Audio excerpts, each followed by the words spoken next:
Await no longer. Greatness has arrived. Welcome to the Trophy Room, a PlayStation podcast made by the players for the players. I am your host, Joseph. Alongside me, as always, my co-host, Kyle. How you doing, Kyle? I'm doing great, Joe. How are you? You know what? I'm doing as good as one could be. Yeah. That's a good way to put it. So, before we get into it, our God of War giveaway ends today. We're going to be announcing the winner somewhere in the middle, maybe the end. Who knows? You got to listen. Wait for your name to be called out. When your name's called out, if you are the winner, tweet me over at twitter.com/ Mr. Badbit, at Mr. Badbit. So with that said, we have a giveaway to end, a giveaway to start. We also have the official Twitter of the Trophy Room now up live. It's PS Trophy Room, so you can follow us on Twitter, get all your up-to-date news for PlayStation. But enough sass. Enough of this house cleaning. Some might say we need more sass, but I don't know. All right, you know what, then let's talk a little bit more. Now, Kyle, we got Spider-Man, we got Spyro, we got all these games to talk about. But before we do, you went to PAX. I sure did. So, what are the 3 games that you got to witness? Because you played 10 of them. So I want the three, the best of the best, the creme de la creme. What did you get to play? I played just a small little game called Guacamelee 2. Oh, snap. I'm a huge fan of the first Guacamelee. It's one of my favorite games on last gen. Now, I'll be honest with you. I'm going to cut you off here. I'm so sorry. Yep, no, go ahead. I never played Guacamelee. We need to fix that. So I've heard only great things about it. Yep. Where did you first play the first game? Was it on Vita? I first played it on PS3. Okay. But I believe it was cross-buy, so I had it on my Vita as well. Okay. So, like, if I was on the go somewhere, I'd play it there and then just upload my save and continue on PS3. Oh, that's awesome. Yeah, the game's phenomenal, and 2 looks to be the same thing, but adding more to it in such a great way. The comedy, the writing is better, I feel. There are multiple laugh out loud moments in the demo I played. They expanded on chicken mode, which, Joe, if you don't know, the character of Juan can change into a chicken at will. And it by changing into a chicken, you can access different parts of the map, kind of like of a Metroid. Now, is he half man, half chicken? No, he's full chicken. He's full chicken, yeah. Okay.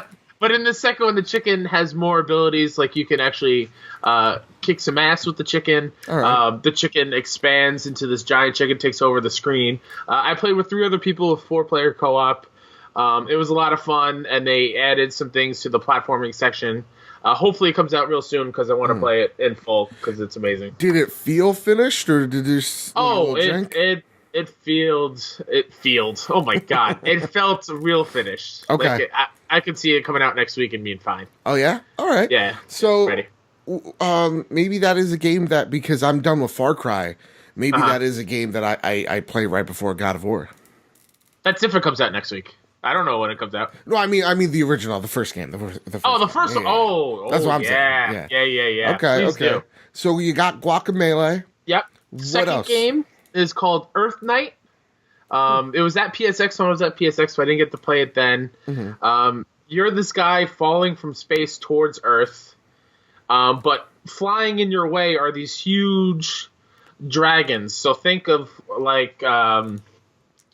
dragons like Falcor in Neverending Story, like the long ones. Mm-hmm. And so as you're falling, you can move yourself around the space, and you land on a dragon. And when you land on the dragon, it becomes like a rhythm endless runner type deal, where you're running and you're trying to avoid the enemies and collecting trash, meat, treasure, whatever it is. It was hard to tell because you're moving so fast. Is this 2D or is this 3D? It's a 2D. Okay. It's like a side-scrolling 2D. Okay. And then when you get to the end of the dragon, you stab it in its head until it dies. Don't know what the dragons did to you, but and then once you kill the dragon or you get knocked off, whatever, you keep falling. And then you keep landing on dragons all the way down until I guess you get to the Earth. I made it to the second level of the atmosphere. Okay. and when I died, it said I did horrible. So well, you did A-okay. yeah, thank you, thank you. But it seems like it's a game where there's a lot of skill involved. Okay, which is cool by me. That seems really rad. Is that also on the Vita or just on the PlayStation Quadruple? I only saw it on PS4 there. Okay. I would be shocked if it comes to Vita because it does seem more intensive. Oh, all right. Yeah, but speaking of the Vita, my third one, I was walking around the show floor, and in this corner booth, I see an old-fashioned OLED Vita sitting there with the game, with this game on it, ready to be played, and that game is Russian Subway Dogs. Joe. Okay. You look confused. You look confused. I've heard it from Easy Allies. Okay. This game is, but for people who don't know, yes. What? What? Yeah, exactly. What? Greg Miller on Kind of Funny Games Daily yesterday put it in a great way. He called it an arcade barker. Okay. So basically, you play as this dog on a Russian subway, obviously, and you're trying to find food to eat in order for you to continue to live. Right. So you go behind the Russian people in the subway and you bark to make them drop their food, throw it up in the air. If you catch the food in the air, you get maximum points, and your belly gets fuller. Or if it hits the ground, the points get halved, and you don't get as much hunger refilled. Yeah. But there are other dogs that you're trying to fight for to get the food. And some Russian people are drinking vodka, as they do. Yeah. And when you bark and the vodka goes in the air, if it lands, it explodes. So it either hurts you or it cooks the food, which will double the points. But the cool thing about the vodka is you can juggle it in the air to get a multiplier for more points and strategically try to make it hit in certain areas on the screen. That's really awesome. I am so excited. I've never been so excited for a smaller game like that before. It was that. Now, out of the 3 games you played, what would you rank with your hype meter? Because this episode guys, is all about hype. Yeah. So where do all these games land? I would have to go. Guacamelee 2 is number 1 because I love that game. I love the first one so much. Then Russian Subway Dogs, then Earth Knight. All right. Yeah. I played just to get a little extra here. Games I played. I beat Far Cry. Nice. And it was an experience. Okay. I really can't tell people. I really can't say I didn't like it at the end. Remember last week I was on like Cloud 9. I'm like, the story's not that great, characters not that great, but damn, am I having a lot of fun. Yeah, I beat it, and I can just safely say that did not like that end. Okay. Didn't. It kind of felt all of a sudden, like towards the end of the game, you're just hit with this narrative that if you're not paying attention, it foreshadows the entire ending. Okay. And it kind of, to me, misses the whole point of this game. I wasn't a fan. A fan. With that said, though, I did enjoy it. I will try to platinum it, but if I don't, not a big deal. No harm, no foul, because arcade mode is I'm not a fan of that either. But the world's beautiful. I think I'm gonna try to get like the rest of like the outposts and stuff. I think if I get to 70 to 80% platinumed, I think I'll be happy with this game. I'm thinking I think I'm at like 67%. So I'm almost there. With that said, though, Kyle, we get to our first bit of news, which is the main bit of news for today, and that's where I have to announce we have a special guest. No way. Yes, we do, Kyle. What kind of strings did you pull to get a special guest? More like webs did I pull, Kyle. The webs that I pull. Who's here? Well, let me just find him for a second. Okay. We're gonna get someone who is not just a part of the Insomniac team working on the new Spider-Man game, but is pivotal to the development of this game. Without him, there is no Spider-Man. I'm so nervous. Yeah, no. Give me 1 second, guys. Okay. Also, if you're in the car right now, switch to YouTube. This is a visual gag. Oh my god, I'm trying to think who could come in. Who's pivotal to Spider-Man? Oh my god. Hey, what's up? Hello, Spider-Man. Yep, it's me. Your friendly neighborhood Spider-Man. I was just in the the neighborhood. I thought I'd drop by because this is the trophy room. You know what I'm saying? Well, thank you for coming. Yeah, First question. yeah. You sound a lot like my co-host Joe. Pure coincidence. It's the New York accents and Jersey accents. They very similar. Okay. All right. Okay. Also, we just happen to be wearing the same shirt. As you do, that's totally fine. I mean, also, yeah, because I want to represent the game the best of my abilities. So, Yeah. yeah. Wow. But with that, since Joe's not here, I don't know where he went. Spider-Man, Insomniac Spider-Man, of which I am a part of. I am Spider-Man. Yeah. Coming out September 7th, 2018. Huge news. Huge news. You guys were talking about like a few weeks ago how this is a 2019 game, right? Like, we did not see this game coming whatsoever. You guys didn't see this game coming. I know what you meant, Spidey. Okay, good. So this mask is a little itchy. So with that said, we heard the news. Game Informer had their exclusive, but they didn't get to interview me. I thought I'd make it special for the only place that really matters. That's the trophy room. Oh, I'm so honored. Of course. What are your feelings on it? Because I know I'm excited. It's my game after all. I'm so excited. I went and pre-ordered the collector's edition today. Oh yeah? I sure did. Gotta have that steelbook and that sweet statue, and we don't know what's on the bottom. Ooh. But do you know what's on the bottom of the statue? I do know what's on the bottom of that statue. But of course you're not gonna say it because you're legal obligation. Legal, exactly. Yeah, legal precedence. I can't say exactly. it yet. Yeah. I mean, I was already hyped for the game before the date got announced. But along with the date, seeing all of the GIFs on Twitter and the new footage of the game, and seeing how silky smooth it is making me burst with excitement. I can't contain it anymore. I need it now. And we also got a few tidbits of information about the game as well. The things that we do know is that and Insomniac made it clear. I said I'm not signing this legal document until I'm assured there's no loot boxes nor microtransactions in this game. That's very honorable, Spidey. Yeah, well, of course, I'm about for the people. I'm not greedy. I'm Spider-Man. I live within my means. With that said, there is pre-order bonuses attached. If you want to pre-order it, you get some cool stuff. But if you don't, which is cool, that's fine. I get it. Some people don't want to. Again, friendly neighborhood Spider-Man. My ears constantly on the ground. If you don't want to pre-order, you can get all those all that stuff in the game. You can still earn it. It's not locked out whatsoever. So that's awesome. It's really awesome because we see with so many games, right? It's like pre-order from Best Buy, get this. Pre-order from GameStop, get that. Pre-order from Amazon, and whatever happens, there's all these like pieces of the game just stripped out from the very beginning. And they're gone unless a Game of the Year edition comes along, and then they get added to that. Exactly, and I don't feel like that's right for the consumer. So right off the bat, Spider-Man... very, very excited.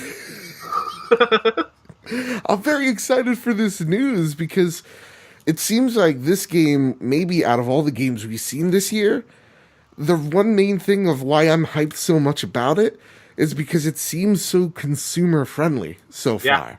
And I love the messaging that is like no loot boxes. Yeah. You're not buying a Spider-Man suit for $5 if you didn't pre-order it. And all this. Out of all the things we've seen, out of all the things we've heard, what is the most exciting thing you've seen from Spider-Man so far? Oh man, what gets you the most excited? Most excited is the way that Spidey traverses the world. Yeah, it's like I said before, it's so silky smooth, and as much as I love the PS2 games of Spider-Man, this truly feels like I'm going to feel like Spidey swinging through the city and feeling like a badass spider-bitten kid in Queens. Yeah. The one cool thing that Insomniac got down is my movements throughout the city. Absolutely. Yeah. You know, like if I get too close to a building, instead of just web slinging, like if I'm gonna collide into a building, I just start running up the walls. Yep. Mm-hmm. That's so awesome. Like It's so awesome. Yeah. the webs, depending on how far, it never feels like like I'm hooking to the clouds in the sky, right? Like everything makes sense. Yeah. And yeah, no, the traversal is one of my favorite things I've seen. And as Spider-Man, they've nailed it. Did you do mocap for that? Absolutely. I got in tip-top shape for this, Kyle. Yeah. Look at me. I'm in the prime of my life right now. Yeah. Well, and can you tell us, the trophy room and all our listeners, Right. Will this get up right now be a skin in the game? Well, Can I play as podcasting Spidey? I would love, people say they like to call me Spider-Bit. You know? Oh, Spider-Bit. Okay. Yeah. I would, because I made my debut on Bad Bit Games. So I would like to say, if you want Spider-Bit, podcasting Spider-Man suit, Yeah. I think it only makes sense if you tweet at Insomniac with at Mr. Badbit or at PS Trophy Room to Insomniac going, make this a skin in the game. Absolutely. And please talk to Joseph. He loves your company Yeah. almost as much as he loves Spider-Man. Yeah. So And that's something else I love about the Spider-Man thing is that Insomniac is showing off, right? you know what? It seems like they not so much showing off, but the passion showing. Yeah. Right? They're all excited and nervous to see how people are taking to it. And for people to get really excited, it makes me happy because for a number of years, I was in the hands of Activision. And those games, as much as we love Spider-Man 2, God, this mask is so itchy. The quality just seemed to go down. Not to talk trash about those developers, but the way that it kind of felt like Activision was just trying to milk my property, milk my license. Yeah. It's great to see that Insomniac cares. And that's the one thing I've gotten as Spider-Man in the mocap suit, prime of my life, is that they seem to really care about Spider-Man. And so my favorite part, the thing I'm most hyped about, Kyle, Yeah. I'm really excited to see what they do with Spider-Man and Peter Parker, of whom I don't know, but I've heard great things about. Yeah. You know, Because we know there are sections of the game where you could be playing as Peter. yeah, and I mean that's cool. I don't know why it's about Spider-Man, but it's cool to see the balance of Peter Parker, of whom I have no relations. He just takes my photos, and me.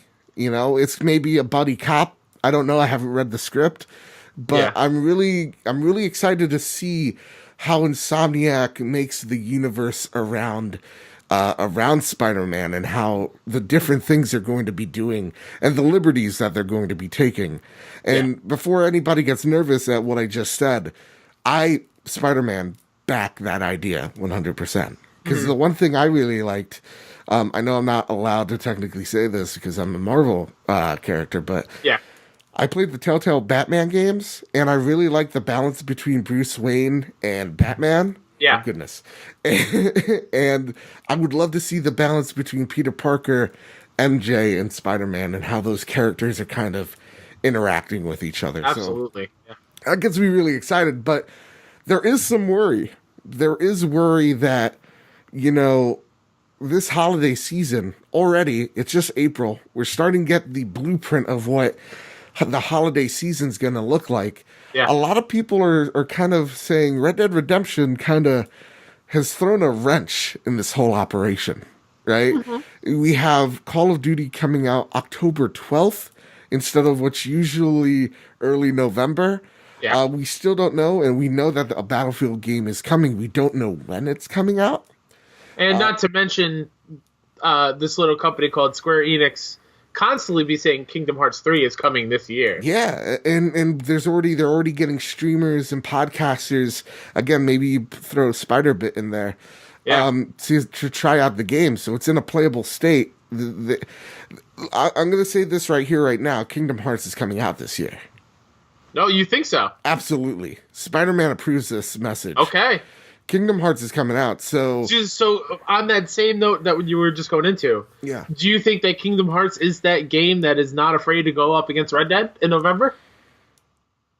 I think so. Okay. Is that why your game is coming out in September? Because Sony knows that Kingdom Hearts is coming in November? Now, that is a great question, because a lot of people go, Spider-Man September 7th, things are getting crowded. Listen, I'm a little nervous, okay? Yeah. Do you think it was the right move for Insomniac to do September 7th? It's 100% the right move. You don't think they should have put it August or June or no? No, Okay. I think September's the perfect time for it. Okay. Why is that? Give it space to breathe. Before we got the date of September 7th for Spider-Man, September was going to be Shadow of the Tomb Raider or Dragon Quest XI. People were talking about that. Right. Now all minds are on Spider-Man. Yeah. September is Spider-Man. Yeah, it just gets me a little nervous because we know probably Destiny's going to try to have some type of DLC sometime around that year, because Destiny usually has a big DLC at around September. So it does get me a little worried because we still don't know the rest of what the holiday looks like. Also, I just got to pause for a second here and say I spilled some water because I don't know where my arm's going. So I don't even know where the spill is, if I should be concerned or not. But I think it's a great move because this is the first tentpole exclusive from Sony in the holiday season, right? Like, there's been Little Big Planet, Knack 2, my favorite game. No, but those are smaller games, right? Sony's not expecting them to sell 1 million units. So with that, seeing their huge property that they back behind 100%, spent millions of dollars on. Yeah, it's awesome to see. Hey, that complaint, we're never in the holiday season. Well, here it is. And I don't think it's a problem because I think you said it. This holiday is even more Sony, more PlayStation than it's ever been. Last year was huge. Yeah. This year's even bigger. You have Spider-Man to kick things off. Yep. You have the FIFA deal, Spider deal with FIFA. You have Call of Duty that you have a deal with. Red Dead Redemption, you have a marketing deal with. And then Kingdom Hearts, everybody expects you to have, and you see it, a marketing deal with. So you have your one main exclusive, Spider-Man, and these 4 or 5 games that are coming out in the holiday being marketed like they are a PlayStation exclusive. Yeah.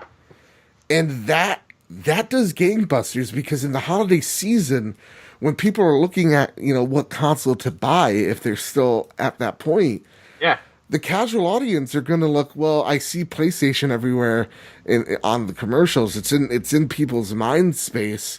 So they're going to be more amped to buy it. And I think with that mindset, seeing where Xbox is right now, I think those deals have only helped Sony in the long run. So I mean, and not to mention, your game is going to be a huge system seller for anyone who does not have a PlayStation 4. Yeah. Because the only way you're going to play this gorgeous-looking Spider-Man game is on a PlayStation. So if you want to, you got to get on the train and buy a PlayStation. Yeah. Are you concerned, Kyle, though, that we haven't seen a limited edition console yet? Absolutely not. You think that's going to be shown off at E3? Yeah, I think it's coming. I think it's just the focus is on the game right now. Yeah. I think the console will come later. I think, and Joseph's buying God of War edition console. He's also going to be buying Spider-Man console. Yeah. I know him. You know what I'm saying? So, we're excited. I'm pumped. The only thing I fear for this game is that it's not, all the action we've seen, like him kicking a guy out of a car. I want that to actually happen. Okay. So, I'm confident. I think it will. Yeah, I'm confident too. With that said, also, the last thing, because I can't see out of this goddamn thing, is over 20 suits will be available in the Spider-Man game. What suit do you want the most? Asterix, don't say the black suit. Oh man, that's a good question. Yeah. I really liked back in those old games, one of your games, Shattered Dimensions. Yep. I like the 2099 suit a whole lot. That's a badass suit. That would be cool. Or even the Spider-Man Noir. Yeah, we saw that suit. That was awesome. Yeah. That was awesome. I personally, big fan of Tom Holland's Spider-Man. Mm-hmm. I'd like to see his suit. Yeah. I would love to see it. I would love to see their. I think they've announced it at this point. Yeah. I don't want to spoil anything, but I think they mentioned they will have something in terms of like the suits. So, with that you're saying Iron Spider? Are you saying Iron Spider? I'll say never. I appreciate that. Yeah. Again, I can't. We have a deal with Game Informer. Yep. I was very adamant. I go, don't do Game Informer. Nobody knows who they are. You gotta go to the trophy room. You know. Absolutely. Yeah. It's made by the players for the players. I don't. You write a 5-star review. Anyway, I'm gonna go find Joe. Let me see. Right. I gotta go fight crime. Doc Ock is doing something crazy. I bet. Yeah. Old kook. So, you know. Well, thank you, Spidey. Get home safe. Yeah, of course. Again, watch this on YouTube. It makes more sense. And you'll understand why my voice is so muddled. Yeah. Oh, if you're listening to this in audio form, please go over to the YouTube, because Joe looks absolutely insane in that thing. Who? What? I'm sorry, what? Hey, man, I couldn't find Spider-Man. I don't know where he was, but I heard him. I heard him throughout my house. Yeah. So I'm so sorry about that. That's kind of rude that he comes to your house and you're not even there. Yeah. Like, you invite him over and then he waits until you're gone to show up? Well, I don't know what to tell you. I don't know. It's weird. It's definitely weird. So other than Spider-Man coming out, of course, I would love to share my thoughts on it. Again, I was trying to find Spider-Man and I got locked out of my house, so that was weird. Oh, jeez. Coincidence. Yeah. Spyro. What about him? Dracarys. That's what we're talking about. Spyro's coming back September 21st to the PlayStation 4. He has been unleashed, Kyle. We saw the trailer. I'm sorry, I'm trying to gasp for air, because I was running around the house. Yeah. Spyro's coming back September 21st on the PlayStation 4. On the other green console nobody cares about. Yep. And the Xbox One. No mention of the Switch yet, which was very, very weird. Though there is some leaks and rumors, but that doesn't matter. They don't matter. Because guess what? All these fans, I'm so excited to get one on my Xbox, on my Switch. Guess where it was first? Guess where it was in the 90s. Not on your Nintendo console. Right? You're playing that horrible Mario 64 game? Please. Yeah. I am only joking.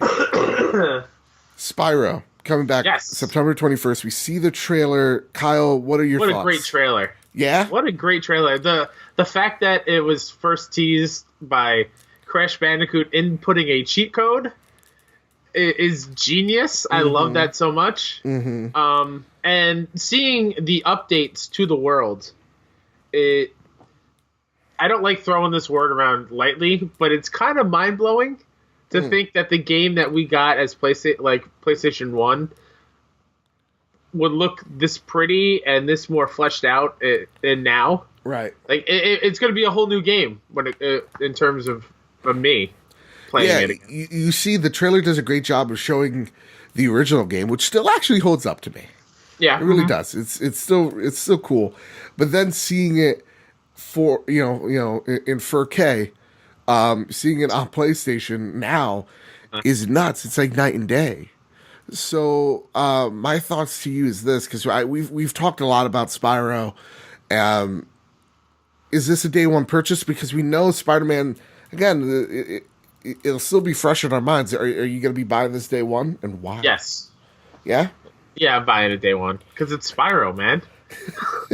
It's Spyro. I have to. It's true. And plus, if it goes the route of what Crash did as far as the price point, it'll be hopefully $40.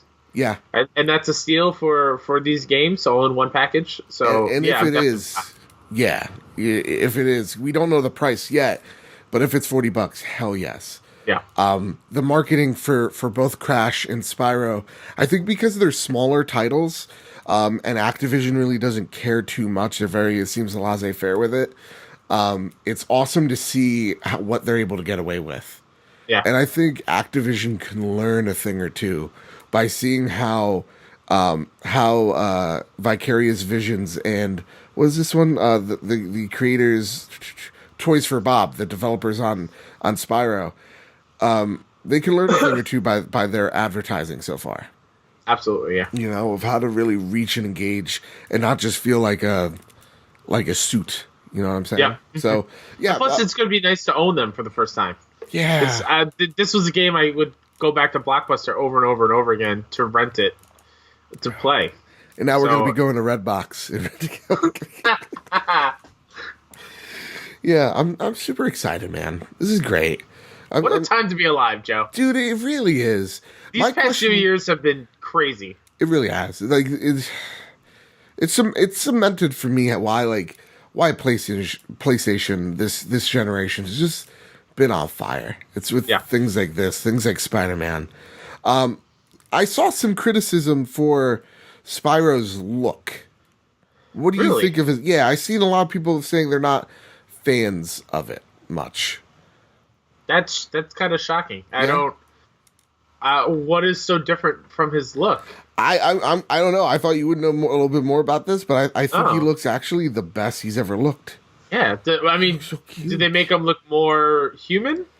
No. Is that like an issue? I think it was something to do with his face. I think they from what I heard, it looked more Skylanders-esque. Oh, okay. But to me, I don't have a problem. I don't have a problem with it. This game looks great, and unlike Skylanders, I'm so happy that they're using Spyro's name for good. Absolutely, yeah. You know, so yeah, I'm looking at pictures of it now, and I have no issues with the way his face looks. He looks great. Yeah, this is also a day one purchase for me. Yeah, hands down. Hey, guess what? What? We got an article here from Polygon. Would you like me to read it? Absolutely. So, Middle-earth: Shadow of War to remove microtransactions later this year, among other updates. And with that, they are eliminating their loot boxes, their treasure, their gold chests, the ability to roll for better gear. All that is going to be going away they're going to start phasing it out in May, and it will be completely out of the game by July 17th. Monolith Studios had this to say about this change. The core promise of the Nemesis system, the system in the game, is the ability to build relationships with personal allies and enemies in a dynamic open world, Monolith said. While purchasing orcs in the market is more immediate and provides additional player options, we have come to realize that providing this choice risks undermining the heart of our game. The Nemesis system allows you... The Nemesis system. It allows you to miss out on awesome player stories you would have otherwise created, and compromises those same stories if you didn't buy anything. Simply being aware that they are available for purchase reduces the immersion in the world and takes away from the challenge of building your own personal army and fortresses. Mm-hmm. So... before, just to give anybody who didn't know about this controversy, back in August, before this game release of 2017, we were all excited for this game. I was buying it day one. Yep. Monolith then came out and said, we're opening up this marketplace. That we're going to have these chests for better gear, for better orcs, because we want to give players choice. Mm-hmm. Not everybody, this is a 20, 30, 40-hour game. Not everybody has the time to put in to beat this game, and this gives people the choice to skip the grind. Now, we're not going to put anything to purposely halt your progression, wink, wink, nudge, nudge, but it's just for people who, hey, work a full-time job. you know? Have kids. You can't beat this game. And this whole quote right here was my argument. This isn't player choice. You're eliminating what makes the Nemesis system, the system in the game that if you capture an orc, you convert him to your side and you have this special relationship. They all have their own different characteristics. If you get killed by an enemy orc, he gets up in rank and he'll remember you. Yeah. And there's awesome things that would happen that while you're fighting another orc, he would come out for revenge. Mm-hmm. And you would kill him. Like, the one cool thing when I was playing Shadow of War was there was this one orc who just didn't get it. And, like, I'd cut off his arm every single time and a leg, and he'd come back with a new limb or a new attachment. And that was really cool. And what this essentially did was, hey, I'm having a hard time at this fortress. Yeah. I'm going to go buy an orc. And that orc's going to kick that other orc's ass. Or, hey, you know what? I want better stuff.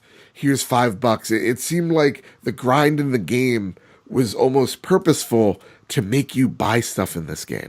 Yeah. So the one thing they said along with the change to loot boxes is the change to Shadow Wars, the endgame content of the game that felt overly grindy, that felt like when I reached Shadow Wars, it felt like it was, hey, you know, you could spend an extra 20, 30 hours here doing the same thing over and over again, or you could buy these orcs. Yeah.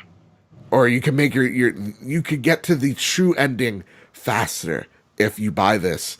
And to me, all these changes just proves the point. So my question to you, Kyle, because I've been on a rant here, what are your thoughts on the loot boxes and on these changes?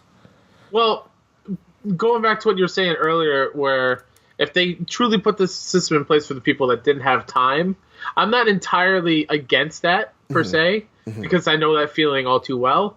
But the fact that the end game part of Shadow of War is so strictly leaning towards you need to buy this stuff in order to beat it, that's where I have a huge problem with it. Yeah.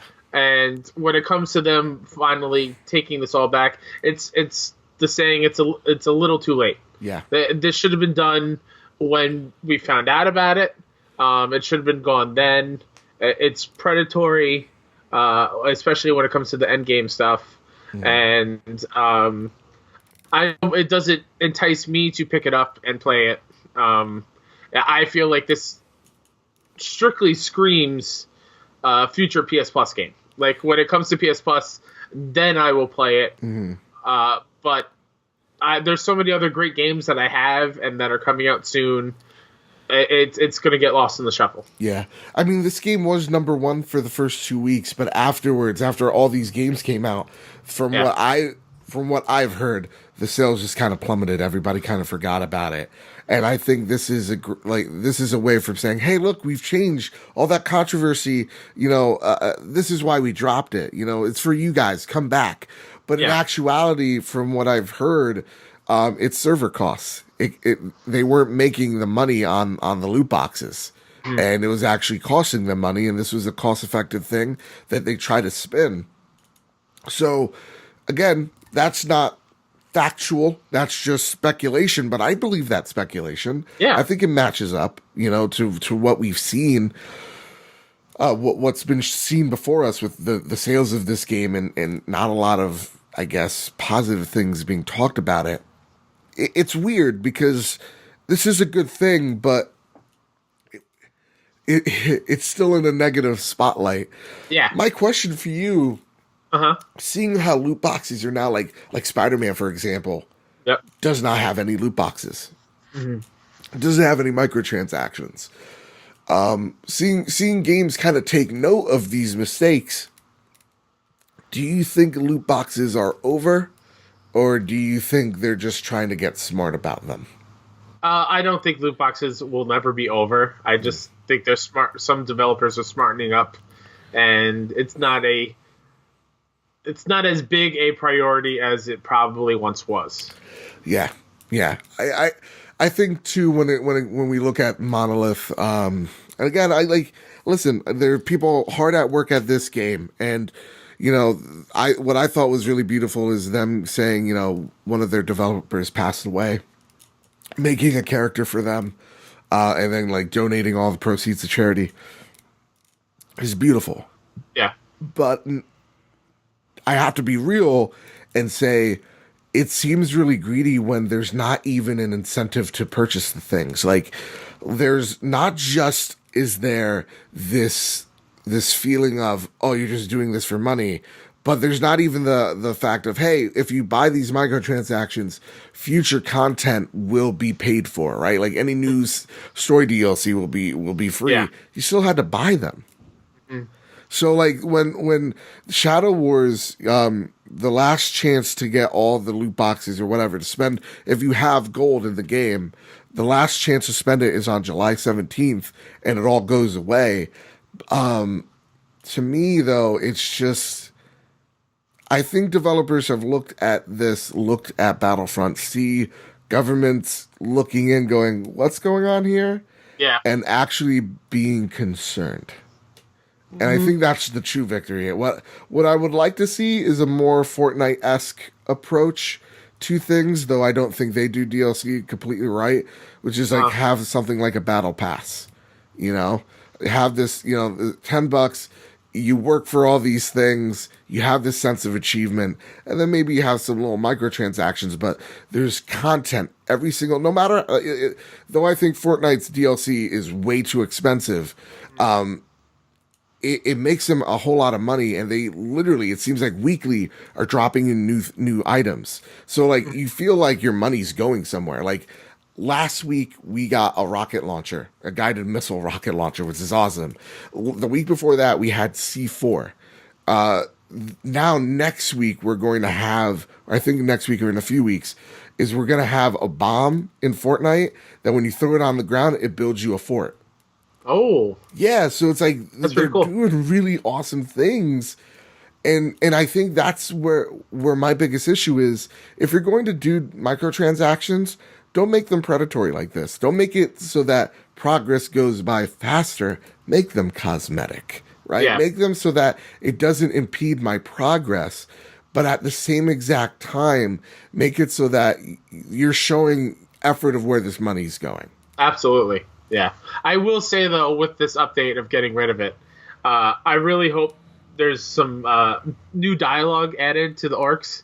So, like, if an orc rolls up on one of these orcs that you bought with real money, yeah, they say something like, oh, you're one of those orcs. Or, man, you've been using the PEDs, huh? Like, it's some sort of acknowledgement I think would be pretty cool. Yeah, that would be pretty cool. Yeah. Not that I don't think they'll do it, but like... No, yeah, awesome. You're one of those guns for hire. Yeah, yep. Yeah, that would be totally awesome. I am, though, I don't want to, completely shit on them. I am happy that they've come out to admit it, but stop using player choice. Just say we fucked up. And I think that's the message that failed is you should have said, hey, guys, you were right. We're sorry. Here's how we're going to make it up to you. With that said, though, do you think this has harmed the Middle-earth series when the third one comes out? No.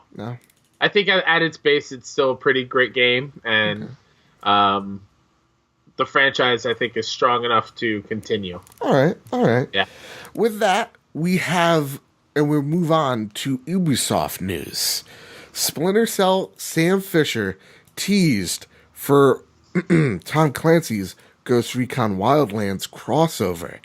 So it looks like to start off year 2 for the Ghostlands DLC, there will be some Splinter Cell crossover introducing Sam Fisher to the Ghost storyline. What do you feel about this, Kyle? This is exciting for numerous reasons. Why? One, I like I like when characters cross over into other games. I think that's pretty cool because Wildlands also had the Predator, right? Not that long ago, right? I think the Predator showed up in there, so that was cool. But also, this is like a test to gauge interest in Splinter Cell. Okay. Like, I have no doubt at E3, Ubisoft's next secret game is a Splinter Cell. Whether it's remastered collection or a brand new entry, it's time, and the fact that they announced that he's coming back in some shape or form is extremely exciting for all gamers. Yeah, and Ubisoft just opened several new studios across the world. Yeah. There's one in Winnipeg that just opened. So, do you think their new studios are to prepare for the next generation, or you think these are studios to help with other games, maybe like a Splinter Cell, to widen their I'm sure some of them are preparing for the next generation, but there's so many Ubisoft properties that they do on a consistent basis, right? That opening up more studios just makes sense. I think last time I checked, it was 26 studios in like 18 different countries. It's nuts. It's crazy. But when you think about all the games that they make, it makes sense. Yeah, it really does. And also by hearing like the Division coming out 2019, it just kind of like it furthers my thought of the PlayStation 5 coming out 2020. You know, or at least late 2020, I think. Yeah. But with that, Kyle, give me 1 second. I hear someone at the door. Oh no, another guest? That's insane. What a show. How you doing, listeners? Driving along or watching along? And if I was Shu. Oh, hi, Spidey. Which we know, and it's strange, yeah, we never see Shu and Spider-Man in the same room. We don't. It's weird. It's weird. I would like answers, but I'm Spider-Man. So, actually don't ask those questions, because I'm not going to give you the answers. What's wrong with me, Kyle? I don't know. Something's broken in my brain. I don't think it's from the Spider-Man. But the mask is fitting the confusion because your eyes are off kilter just a tad. So it makes it look like Spider-Man's having a rough day. With that, yes, we don't know. Again, it's odd. I never seen Shu in my life. He isn't Spider-Man, but you could dream. I'm not saying he is. I'm not saying he isn't. Yeah. But we all know that he secretly runs the entire operation at Sony, right? Yeah. And not just that, but he probably runs the whole big shebang. He's probably the Illuminati. Probably. Yeah. So with that, if I was Shu, which I'm not, I'm Spider-Man, what crossover would you like to see in the PlayStation universe?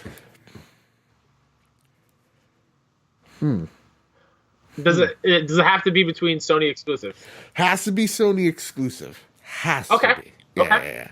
This is the trophy room. This is the Xbox Drive, most most powerful podcast. We're not those scrubs over there. You know? Oh, kidding. Go check them out. My favorite crossover would be the one I would want. I think it's easy to say Uncharted and Last of Us because there's been so many hints at them being in the same universe. Yep. With Uncharted 3 and 4. The one thing I would like as Spider-Man is to partner up with someone. I think that person is Cole from Infamous. I would love to see Sucker Punch, maybe an Insomniac, work on a special DLC or something to bring Cole into the Spider-Man universe, or bring me into the Infamous universe. Yeah, I think that would be super cool. That would be my pick for a crossover, because then you get to see the beautiful work over at Sucker Punch when it comes to, the thing that struck me was the particle effects in First Light and in Second Son. Yeah. And seeing those powers, and then with the same time Spidey's powers, and how those two would play off each other. That'd be great. That's a good combo. Yeah. My first thought goes to Aloy. So it's going to be Aloy and somebody else. Okay. I think Aloy in a God of War game would be pretty cool. That would be rad. So instead of like the little boy, it's just Aloy. It's Kratos and Aloy going around and messing things up. Or the other one I just thought of was put Aloy in Bloodborne. I have no qualms with that. she's used to taking down big, gigantic beasts, and I know Bloodborne has those type of characters. So that would be pretty cool. Yeah. Okay. I like that. I think Aloy is fantastic. I would love to see Kratos like fight like the Horizon gods, you know what I'm saying? Like the heart of the mountain. I would love to see that. Him fight a Thunderjaw. Like that would be nuts. Holy crap. Why don't we just put Aloy and Ellie together? That would be an unstoppable team. Both use bows. Oh my god, yes. Yeah, that would be an unstoppable team. Yeah, that'd be great. And then like you see like you see her fighting the alligator like robot thing, Aloy fighting it, and then like all you hear is like, "Hey asshole!" in a book. Yep. That'd be awesome. That is super cool. I would be down with that. But again, I think I just heard over the headset. The goblin's up to something. Uh-oh. And you say, you see a spider's job is never done. Yeah, it's never done. Well, thanks for coming back. Of course. I'm sure you were like way, way far into your Spider-Man duties. Oh, dude, I was super. Again, he's robbing a bank. I don't know why, because he runs. Well, go catch him. Go. He's part of the 1%, but I gotta go. All right.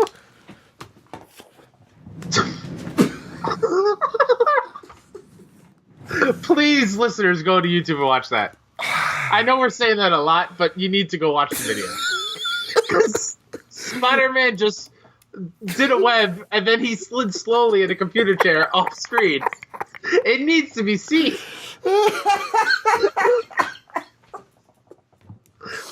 Somebody make a GIF of that. I want a GIF of that. Oh, if you go to the Make Us Better Discord, there is a GIF. Oh, is there? Okay. For the mighty Flux the Pose, Jason Lacey out there doing God's work. Truly. There's a segment that comes back to the show every once in a blue moon. And that's what we're looking forward to. Yeah. And again, PlayStation VR is such a great headset. It is such a great experience. So far, so good of me buying it. I need to highlight games that are coming out for this thing because I don't feel like it gets enough love. Mm-hmm. And plus, it's hard to do that. Just like without you actually trying it, it's hard to promote the VR game in that way. I'm so sorry. I just coughed, by the way, guys. I'm so sorry about that. They're used to me coughing. The mic. They're used to me coughing, so it's only fair. But you do it great because you're like, you look away when you do. I just went, Killingfloor Incursion out May 1st. Mm-hmm. And a bonus PSVR level has been revealed.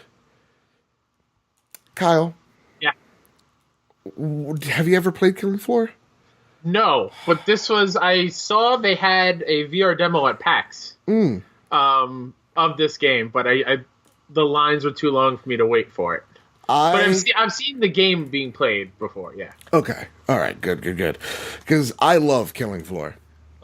It is seriously, it's one of my favorite indie games, from a small studio.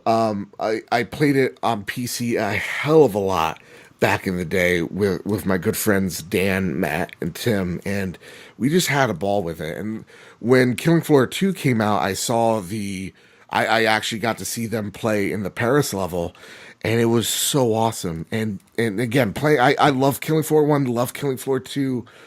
Seeing it in VR, I wanted to get my hands on it. Mm-hmm. And finally coming to PlayStation VR, I think it's $29.99. I'm buying this day one. Nice. This is it, because I love those developers. Tripwire has done excellent work for the game. And the trailer, I love the trailer. It's gory, it's bloody, but it's also silly and stupid. Mm-hmm. And so I'm really excited to see what this game has in store, because it looks like just first, VR Killingfloor. Yeah. I think you're standing in like one place or you're teleporting around because movement VR makes people throw up. So I'm really excited to see what they do with this game. Yeah. So and also 2 weeks ago, another VR game, which I think people have overlooked. Oh, what's that? Do you know the Wipeout series? The Wipeout collection? I do. a couple weeks ago they did a free update where you can play them in VR. So that's something that I don't have myself yet, but from what I've heard, it's incredible, and it just brings that franchise to life even more than it already is. I need to get this. I'm so sorry, guys. I failed you, but then that's why we have Kyle here. Thanks. It just can't. Yeah, Wipeout's a great racing series, and awesome. I'm very excited to try it out in VR. Yeah. Our next bit of news is the new media section of the PlayStation 4. Okay, came out. It was just like a little update out of the blue. Have you? Do you go on Netflix on your PlayStation often? Yeah. My PlayStation is my main media viewing machine, like it should be. Yes. How do you feel about the new media hub? Because before, once you all you need to do was glide over it, and you just see Netflix. You drop down, you're in. Yep. This new media section has a lot of people about it. So what are your thoughts? It's definitely jarring when you first see it. Yeah. There's a lot going on. So like the first row are all the apps you have downloaded or like suggested apps. Yep. But then below there are like Netflix titles that you should watch or Hulu, stuff like that. Featured, yeah. So it's very confusing, and I think jumbled just to be jumbled to make it look impressive. Mm-hmm. It does the same thing. It's more complicated visually. Okay. Yeah. What do you think? Why do you think they did it? Because to me, it's like if it ain't broke, don't fix it. Yeah, I don't have a reason as to why they did it because. It'd be one thing if they had it and you went down to whatever app you're going to use and it previews videos. Right. Like that, it shows you a trailer for something in that before you click on it. But it doesn't do that. It's just more icons for you to click on. So I don't know why they would do it. Yeah. I think, and this is just my theory here, is to make it look more like a Roku or Apple TV setup. Yeah, but I don't even like how how they do it. So I do appreciate though within that media hub the Twitch update on PS4. Yeah. Could you describe it a little bit? Because I don't know what the whole hubbub is. So before Twitch on PS4, it was very rudimentary. It wasn't. It didn't visually look pleasing. Okay. But this one, they redid the whole hub. There's a giant banner now on Twitch channels where there's either a picture or it plays videos for you, pre-plays it a little bit. And it looks more like a what's the app? A cross between Netflix and YouTube. Okay. So the videos are laid out very well, and it notifies you when people go live, just like it used to. But it looks better than it once did. It looks a lot cleaner. A lot cleaner. Yeah. I think the only fix for the media bar and media section is just make it faster. Because the one thing I saw that I didn't like is it has Xbox lag. You know when you're booting up a menu and if you don't, it's good. You don't have to experience this. When you're going through menus, there's this second delay on Xbox, and I'm just fucking impure. I hate this. I feel like there's a weird input lag, and that's the sense I get from here from this new tab. Because to me, the PlayStation OS is so much faster, so much cleaner than the Xbox OS and UI, and to see it to me, it did take a step back, because the reason why I loved that little app was that it was so fast. It was just drop down, bam, Netflix is right there. And now we have to load up this whole thing. It does need a little bit of work, but shoes on the case. Spider-Man told me, he was like, as he was flipping away. Yeah, and he was just like, before I whip on out of here, I gotta let you know that Shu is working on it, and you didn't hear that from me. So, Shoes is on the case. Our last bit of news. Remember that game, Sea of Thieves? I do. Well, the better one's coming to PlayStation. Oh, Skull and Bones? No, well, we gotta wait for that one. Guns Okay. of Icarus Alliance heads to the PlayStation 4 on May 1st alongside the Killingfloor VR game. I wanted to highlight this because Sea of Thieves missed so many points for me that I wanted it to be walking into it. I feel like if Sea of Thieves was just, hey, we're going to copy the Guns of Icarus model and we're just going to be like bullshitting around, I think it would have been a lot better. Guns of Icarus is awesome because it is the whole game is PvP now with Alliance adding a PvE section. It was literally supported up to 32 players PvP, and what it was you get to customize your own ship, make your own ship, buy out your own ship, have a crew of mates with you, and you would be flying around. It was steampunk-esque. You'd be flying around just looking for trouble and looking for people to fight. Now with Alliance, you'll have PvE missions that you have to help other players with. So this is literally, to me, what Sea of Thieves should have been headed to the PlayStation. Now, it doesn't have the beautiful water effects. You know, it doesn't have that first-party shine because it is an indie team. But when you see what this indie team does with this game, it literally puts Sea of Thieves to shame. So I wanted to highlight this because that team does great work. And literally, Guns of Icarus, man, I love that game. Check it out, May 1st. We do have fan mail. Ooh, okay. And this comes from the glorious one himself, Mr. Moody. Ooh. Is Monster Hunter World the best live service game out right now? And why? I can't think of any others right now, so sure. Yeah, I think so too. Right off the bat, to me, the reason why Monster Hunter World's so good because it's a game.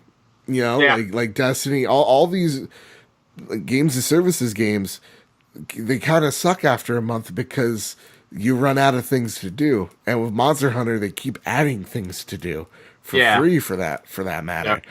You know, there'll be DLC soon, paid DLC soon for the game, but it's doing great because it's a full game, because it's a 40-hour story and then more content. It's overloaded with content and people are in love with that. So, I mean, there's also Overwatch isn't too shabby either. Yeah. They keep adding new things. Isn't that new mode today? It is today. Yeah. So and it will be focusing on Blackwatch. So that's really awesome. If you're lame and you know who Blackwatch is, like me, because I love Overwatch so much. I got the Mercy, Zenyatta, Funko Pops. I got McCree. I got the other McCree, Widowmaker, Tracer. Got the Reaper statue, Reaper. I got Sombra. There were so many Overwatch cosplaying at PAX. Oh yeah. There were a ton of divas. Like everywhere you look, there'd be another diva. Divas are easy because it's just that spandex, you know. Yeah, and Doritos and Mountain Dew. Yeah, and I'm like, bam, you're. But one of the best friends I saw, she was diva, and I loved her headpiece. That was so awesome. I was like, oh man, and she got the little accent marks. I don't know what those little triangles. Dead on. Yeah, like the whiskers almost. Yeah. With that said, Spider-Man gave me a little souvenir. Gave me his mask, which is weird. When he took off the mask, Kyle, guess what it was? Oh, it was another mask. So I was just like, you wear multiple? How? No wonder why you couldn't breathe in this thing, man. So with that said, we're gonna put all these names. Please don't drop. Oh, is it time for the God of War giveaway? It's time for the God of War giveaway. Oh, okay. Dude, I like a boss. So here's the deal. I got the God of War giveaway stuff. I got all the contestants here. Think about, 18 or 20 people have a chance to win God of War right now. And how did they get the opportunity for the chance to win this? Kyle, this is why you're my fucking co-host right here. They got the opportunity because they wrote us a 5-star review on iTunes and then tweeted it at us. And then some even people went, I want double my chances. I'm going to go to SoundCloud. I'm going to follow you on SoundCloud. And the cool thing about SoundCloud, you don't have to take a picture of it because I see it immediately. I see everybody who follows me. Nice. That's weird. But, you know, I'm kind of like, I don't like to say God, but... Whatever. If the shoe fits, you know. So with that, I just want to say, everybody, you're all winners in my heart, though there's only one winner. You know, I'm not going to give, participation trophies here.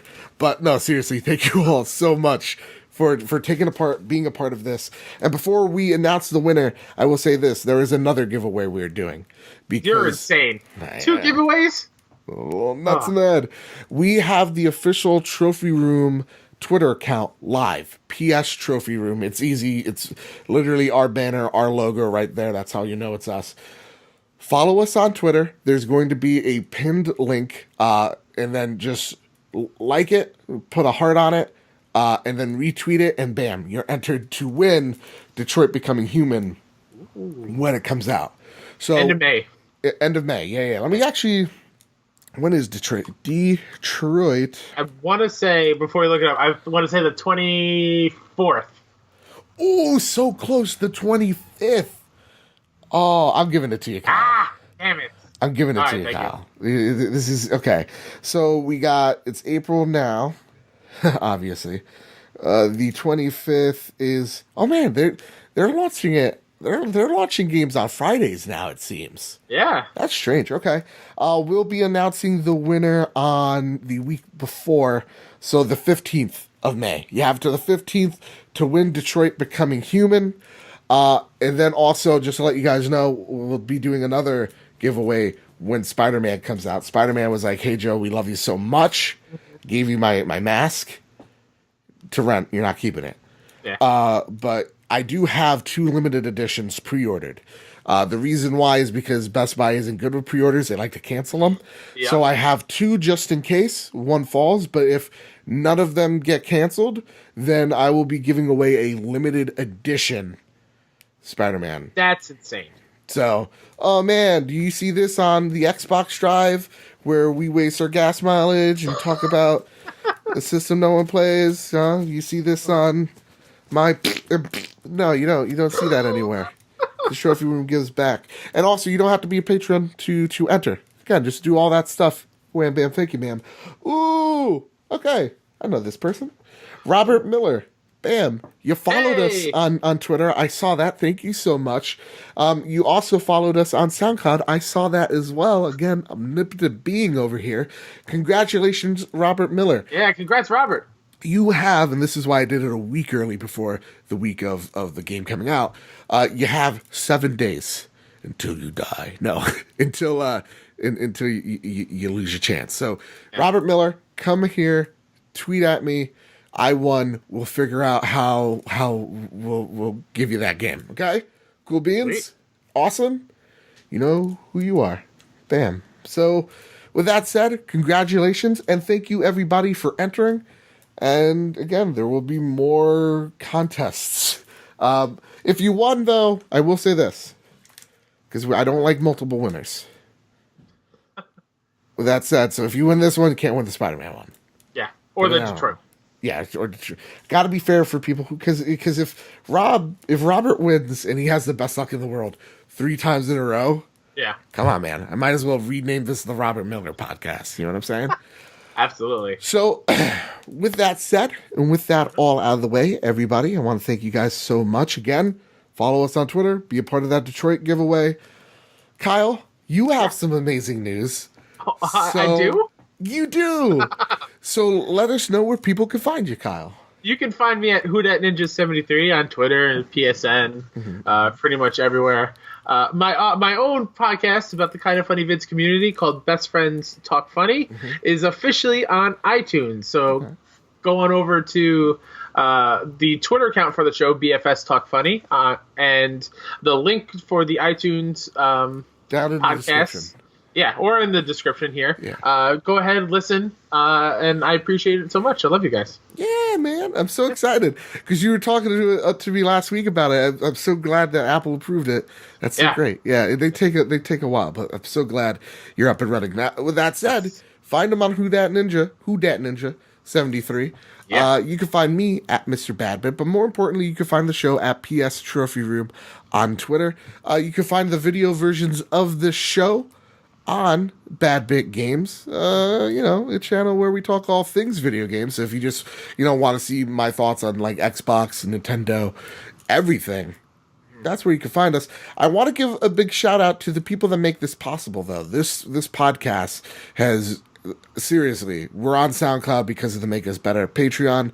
We have these cool logos because of the Make Us Better Patreon. We have better lighting because of the Make Us Better Patreon. We're able to do video recorded podcasts because of the Make Us Better Patreon. All the money that we do on Patreon goes back to make sure everything's running, not just optimally, but better. And I just made a word up there.